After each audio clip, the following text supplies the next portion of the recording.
BJP ने मिसिले शताधिक BJD और जेएमएम कर्मी। बीजेपी मिश्रण पर्व देवकुंड मंडल स्तर में अनुष्ठित होईछि। उदला विधायक भास्कर मढ़ई उपस्थिति रे बीजेडी एवं जेएमएम छाड़ी बीजेपी रे शामिल होइछंती नेता और कर्मी। कुंडाबाई श्री दामचंद्रपुर एवं पाटशालीपुर अंचल शताधिक कर्मी आज बीजेपी रे विधिवत भाव सामिल होइछंती।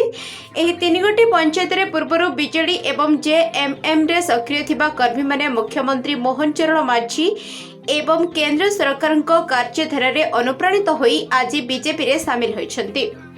विधायक भास्कर मढ़ई कर्मी मानक उत्तरीय एवं टोपी पिंधाई दल को स्वागत करथिले। एहा सहित आगामी दिन में किपरि अंचलर विकास होई परिबो से दिगरे समस्त मिसी कार्य करबाकू आह्वान देथिले विधायक।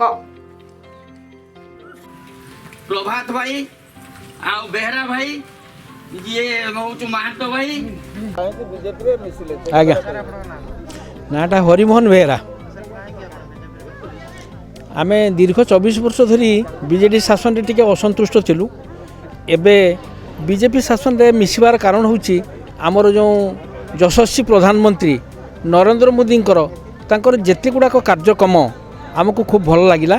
तापर आमर जो वर्तमान विधायक भास्कर चंद्र मढ़ई से आगुरी थिले मध्य से सेमिति विरोधी पार्टी थिले। तेणु कार्यक्रम आम सब प्रकार आम माने ए अंचल उन्नति हो पारिबो सेथिपई आमे बीजेपी रे मिसिलु। मोर देवकुंड मंडल 1 नंबर जिला परिषद जोन यही आधार एठी भारतीय जनता पार्टी मिश्रण पर्व होता। एथिरे विजु जनता दल रु एवं जेएमएम रु अनेक संख्यार कर्मी आसिक एठी मिशिचंती। समस्त माँ भौणी मानक आमे भारतीय जनता पार्टी तरफ स्वागत करूँ।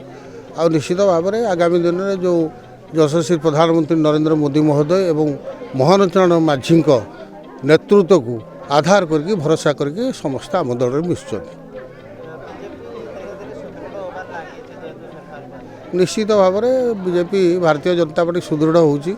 आगामी पंचायत इलेक्शन गड़ बजाय रखिबो एवं आमर जो 3टी ब्लॉक ता संगे आम उपखंड स्तरीय खुंटा ये 4टी ब्लॉक भी आम दखल करूँ। एनएससी दखल करूँ। एते मात्र सदर मयूरभंज जिला उदलारू अक्षय कुमार करंक सह बसंत बेहरा रिपोर्ट खोज खबर न्यूज।